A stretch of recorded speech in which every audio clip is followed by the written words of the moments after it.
অন্তর্বর্তী সরকারের উদ্দেশ্য কি জানালেন পরিকল্পনা উপদেষ্টা।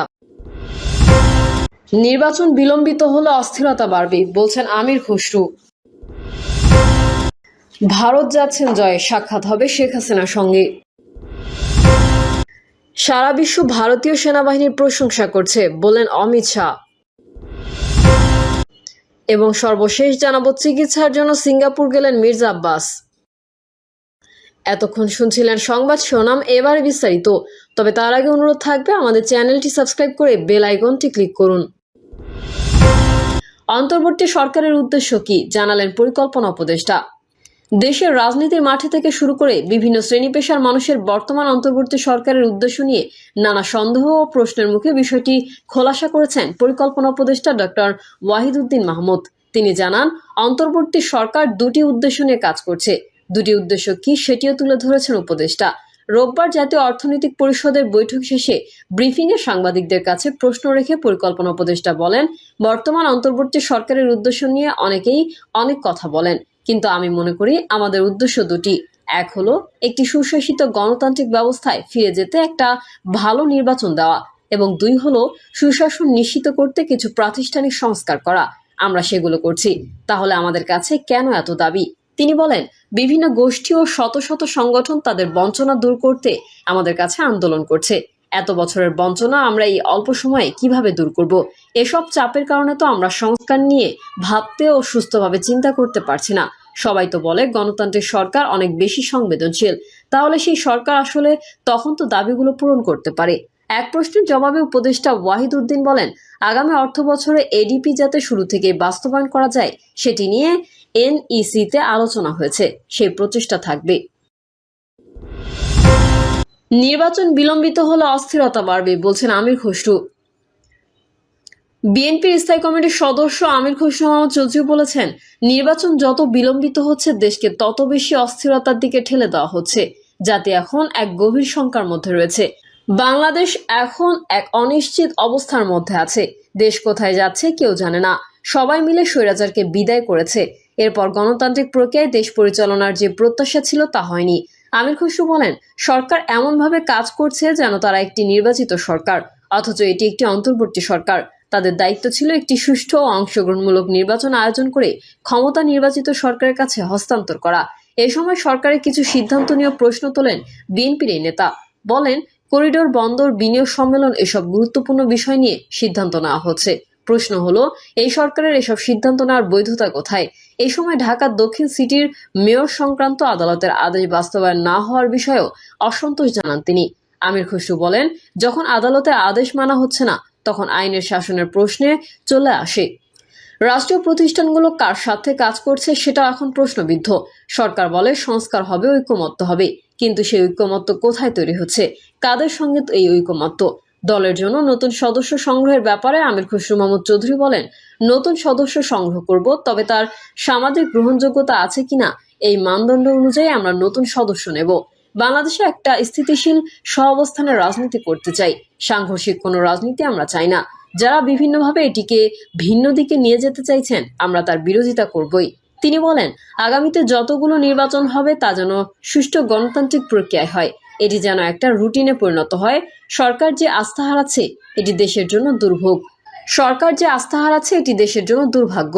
2 মাস আগে বলা হয়েছে আওয়ামী লীগ নিষিদ্ধের বিষয়টি, যা লিখিত দিয়েছি, অর্থাৎ আইনি প্রক্রিয়ায়। কিন্তু সরকার নাটক কেন করলো মানুষের মনে প্রশ্ন জাগে বলেও মন্তব্য করেন তিনি। ভারত যাচ্ছেন জয়, সাক্ষাৎ হবে শেখ হাসিনার সঙ্গে। সাবেক প্রধানমন্ত্রী শেখ হাসিনা ও তার ছেলে সজীব ওয়াজেদ জয়ের মধ্যে শিগগিরই সাক্ষাৎ হতে পারে। সংশ্লিষ্ট সূত্রের বরাতে ভারতের গণমাধ্যম নিউজ 18 জানিয়েছে, শিগগিরই ভারত সফরে যাচ্ছেন সজীব ওয়াজেদ জয়। শেখ হাসিনার দেশ ত্যাগের পর এটিই হবে মা ছেলের প্রথম সরাসরি সাক্ষাৎ। এই সফরে মায়ের সঙ্গে নয়াদিল্লিতে সাক্ষাৎ ছাড়াও কলকাতা যাওয়ার সম্ভাবনাও রয়েছে তার। কলকাতায় বাংলাদেশ উপ হাইকমিশনের প্রেস সচিব তারিক চয়ানও এক ফেসবুক পোস্টে এই তথ্য জানান। আওয়ামী লীগের নির্বাসিত নেতাদের মধ্যে জয়ের এই সম্ভাব্য সফর নিয়ে উৎসাহ উদ্দীপনা লক্ষ্য করা যাচ্ছে।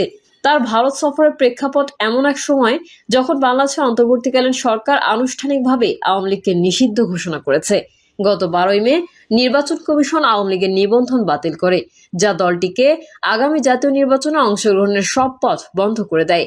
একজন সাবেক আওয়ামী লীগ মন্ত্রী নিউজ 18-কে বলেন, আমরা আশা করছি জয় শেখ হাসিনার সঙ্গে সাক্ষাৎ করবেন এবং নির্বাসিত নেতাদের সঙ্গে আলোচনা করবেন।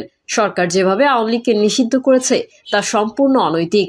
এটি আগামী নির্বাচনে দলটিকে প্রতিযোগিতার বাইরে রাখতে নেওয়া কৌশলের অংশ। সারা বিশ্ব ভারতীয় সেনাবাহিনীর প্রশংসা করছে, বলছেন অমিত শাহ। সারা বিশ্ব ভারতীয় সেনাবাহিনীর প্রশংসা করছে বলে মন্তব্য করেছেন ভারতের কেন্দ্রীয় স্বরাষ্ট্রমন্ত্রী অমিত শাহ।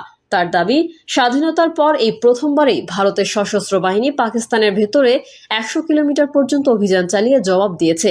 এমনকি অপারেশন সিন্দুর নামে চালানো এই অভিযানে প্রায় 100 সন্ত্রাসীকে হত্যা করা হয়েছে বলেও দাবি করেছেন তিনি।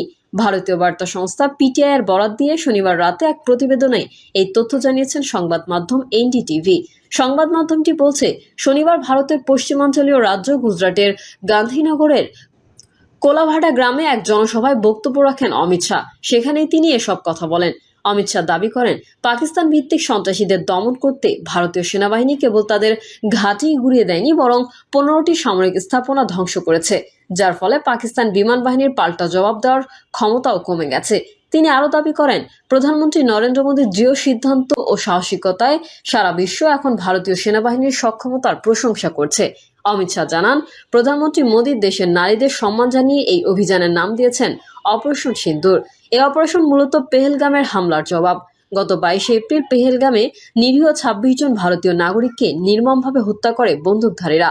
অমিত শাহ বলেন, আজ ভারতের বার্তা স্পষ্ট, আমাদের নাগরিকদের লক্ষ্যবস্তু করলে আমরা দ্বিগুণ শক্তিতে জবাব দেব। তিনি দাবি করেন, পাকিস্তানের পাল্টা হামলার সময় ভারতের এয়ার ডিফেন্স সিস্টেম এতটাই কার্যকর ছিল যে কোনো ড্রোন বা ক্ষেপণাস্ত্র ভারতীয় ভূখণ্ডে আঘাত করতে পারেনি। অমিত শাহ আরও দাবি করেন, মোদী সরকার আসার আগে পাকিস্তান থেকে বারবার সন্ত্রাসীরা এসে হামলা চালাতো, মানুষ হত্যা করত, অথচ ভারতের পক্ষ থেকে কোনো জবাব দেওয়া হতো না। কিন্তু এখন দৃশ্যপট বদলেছে। তিনি দাবি করেন, মোদীর শাসনকালে উরি, পুলওয়ামা এবং সর্বশেষ পেহেলগামের মতো বড় সন্ত্রাসী হামলার জবাবে ভারত কড়া সামরিক প্রতিক্রিয়া দেখিয়েছে, যা বিশ্বজুড়ে আলোচিত হয়েছে এবং পাকিস্তানের কাছে তা আতঙ্কের কারণ হয়ে দাঁড়িয়েছে। চিকিৎসার জন্য সিঙ্গাপুর গেলেন মির্জা আব্বাস। চিকিৎসার জন্য সিঙ্গাপুর গেছেন বিএনপির স্থায়ী কমিটির সদস্য মির্জা আব্বাস। রোববার হযরত শাহজালাল আন্তর্জাতিক বিমানবন্দর থেকে একটি ফ্লাইটে ঢাকা ত্যাগ করেন তিনি। সঙ্গে আছেন সহধর্মিণী আফরোজা আব্বাস এবং ব্যক্তিগত সহকারী Mizanur Rahman Sohel. Singapore Mount Elizabeth হাসপাতালে চিকিৎসা যাবেন মির্জা আব্বাস। সেখানে তিনি ডায়াবেটিস, অর্থোপেডিক ও নিউরোলজির বিশেষজ্ঞের ডাক্তারের পরামর্শ নেবেন বলে জানা গেছে। আগামী 25 মে মির্জা আব্বাসের দেশে ফেরার কথা রয়েছে।